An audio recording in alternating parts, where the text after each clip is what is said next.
Hey everybody, this is Pete with HydroBlox West. Again, HydroBlox with an X, hydrobloxwest.com. For more information, go to hydrobloxwest.com. But let me show you how a project is coming along in Northern California, and at the same time explain to you how to do a HydroBlox installation.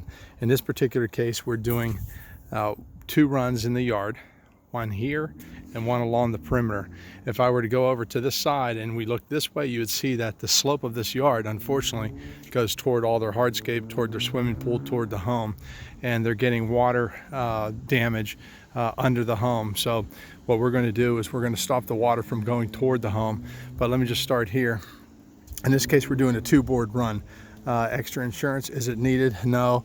Do I want the extra insurance? Yes. And so does the homeowner.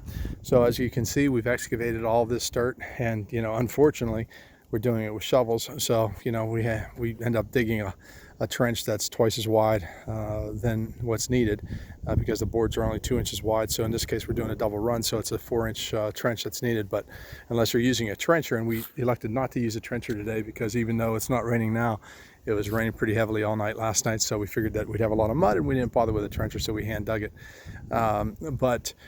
Here we have the middle run going through the yard, and then over here we have the perimeter drain, and you can see how much water's in the ditch. Okay, and that makes sense because guess what? The whole grade comes towards this patio, and that's just waterlogged, water-soaked soil there. So we're going to put a 2-board run in here as well.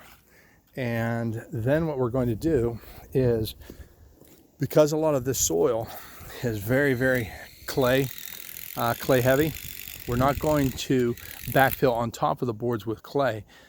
We got some good quality topsoil that we will backfill on top of the boards, because here's the thing: you can't expect the boards to do their work, to do their magic for rainfall if the water can never get through to the boards, right? So we can backfill on the sides of the board with the dirt that we excavated, no problem. But what we do is, when we have clay, we bring in either sand or topsoil, some kind of a good medium that actually perks, that the water can get through, the rainfall can get through to get to the boards. Okay, so as you can see, this is our perimeter run, right?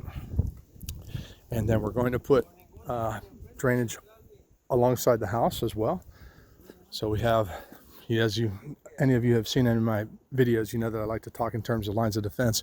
We have one line of defense here, another line of defense here, and then we have another line of defense right up against the house. And then what we're going to do is put HydroBlox all through this courtyard, all along the house.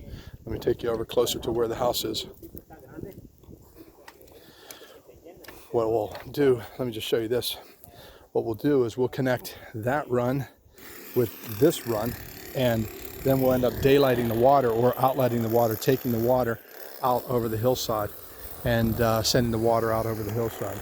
And here is what we're doing alongside the house. So again, it's a matter of digging the trench. Look how saturated that soil is right up against the house, so that's not a good thing. The house is having some settling issues, some foundation issues, and that's caused by water. And so we're going to make sure that the water isn't getting to the foundation anymore. But just look how soaked that soil is right there. And that's it. So you dig your ditch and you put your boards in, make sure they touch. There has to be at least 3 inches of soil on top of the boards if you're doing a level run. And as you can see, that's a level run, and that's a level run. So we don't need slope to move water with HydroBlox, but you do need to have at least 3 inches of soil on top of the boards if it's going to be moving water over a level run. And that's it from Northern California. For more information, go to hydrobloxwest.com. Again, HydroBlox with an X, hydrobloxwest.com.